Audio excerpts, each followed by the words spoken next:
इस वीडियो में हम समझेंगे स्टेट ऑफ मैटर। जब भी हम अपने चारों तरफ डिफरेंट टाइप के मैटर ऑब्जर्व करते हैं, तब हम देखते हैं कि हमारे चारों तरफ ये 3 डिफरेंट स्टेट में एग्जिस्ट करते हैं: सॉलिड, लिक्विड एंड गैस। ये तीनों स्टेट मैटर पार्टिकल्स के कैरेक्टरिस्टिक्स वेरिएशन के कारण बनते हैं। आइए अब इन तीनों स्टेट्स की प्रॉपर्टीज को डिटेल में समझते हैं। The solid state.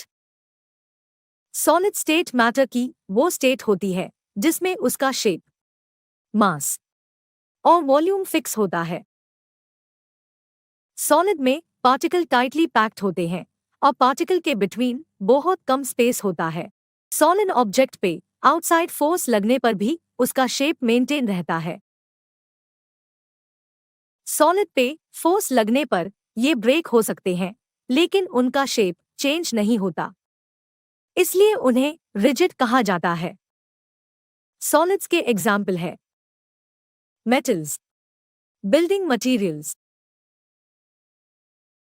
The liquid state. Liquids को जिस भी कंटेनर में रखा जाता है वो उस कंटेनर का शेप ले लेता है। लिक्विड स्टेट में पार्टिकल्स लेस टाइटली पैक्ड होते हैं। लिक्विड को कॉम्प्रेस नहीं किया जा सकता क्योंकि पार्टिकल्स के बिटवीन इनफ स्पेस नहीं होता। लिक्विड के पास फिक्स्ड वॉल्यूम होता है बट फिक्स्ड शेप नहीं होता। ये किसी भी ऑब्जेक्ट की शेप में बदल सकता है। लिक्विड्स पार्टिकल्स के बिटवीन वीक फोर्स होता है। लिक्विड्स के एग्जाम्पल है water, milk, blood. Gaseous state. Gas में पार्टिकल्स एक दूसरे से दूर होते हैं। पार्टिकल्स के between force of attraction negligible होता है, जिसके कारण पार्टिकल्स फ्रीली मूव कर सकते हैं। गैसेस का शेप और वॉल्यूम फिक्स नहीं होता। गैस को आसानी से कंप्रेस किया जा सकता है। गैसेस के एग्जाम्पल है एयर, हीलियम, नाइट्रोजन, ऑक्सीजन। इस वीडियो में हम समझेंगे effect of change of temperature. हम सब ये जानते हैं कि वाटर 3 स्टेट में एग्जिस्ट करता है: solid as ice, liquid as water और गैस एज वाटर वेपर। क्या आप जानते हैं कि जब भी कोई सब्सटेंस अपनी स्टेट चेंज करता है तब उस सब्सटेंस के इनसाइड क्या होता है? आइए समझते हैं किसी सब्सटेंस का स्टेट कैसे चेंज होता है।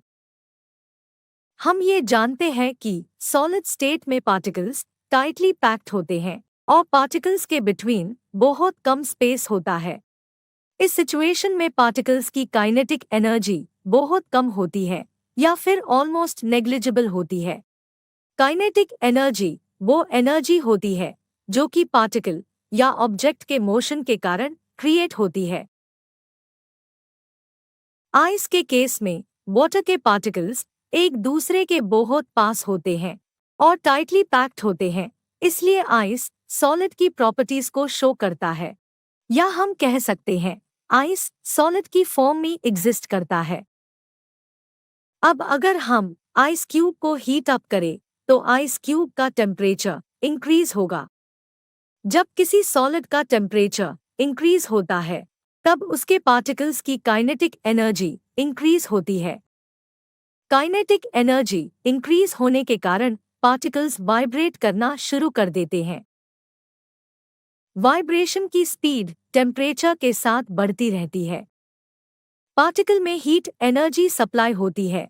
ये हीट एनर्जी पार्टिकल के बिटवीन लगने वाली फोर्स को ब्रेक कर देती है, जिससे पार्टिकल अपनी फिक्स पोजीशन छोड़कर फ्रीली मूव करने लगते हैं। और एक ऐसा स्टेज आता है जहां सॉलिड मेल्ट होना स्टार्ट कर देता है। जिस मिनिमम टेम्परेचर पे सॉलिड मेल्ट होकर लिक्विड में कन्वर्ट होता है उसे हम मेल्टिंग पॉइंट कहते हैं।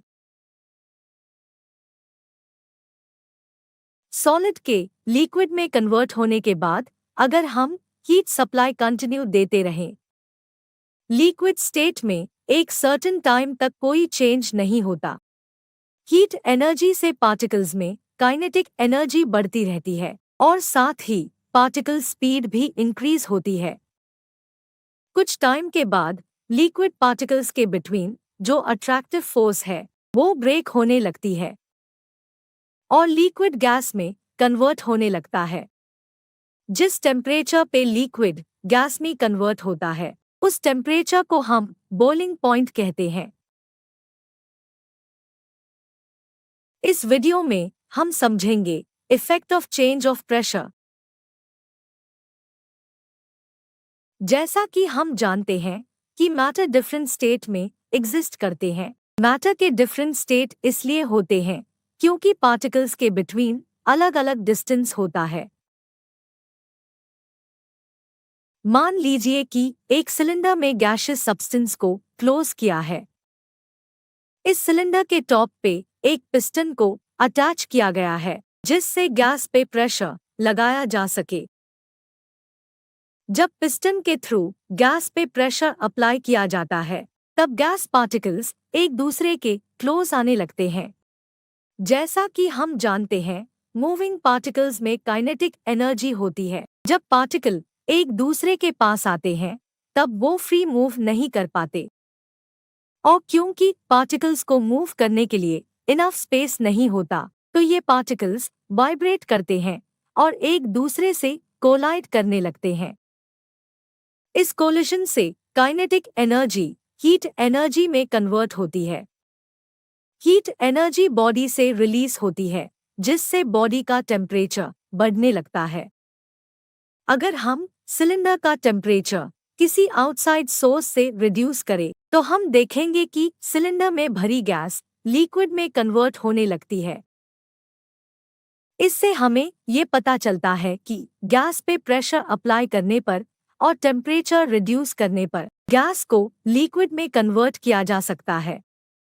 हम ये कह सकते हैं किसी भी सब्सटेंस का स्टेट सॉलिड, लिक्विड या गैस होगा। ये उसके प्रेशर और टेम्परेचर पे डिपेंड करता है।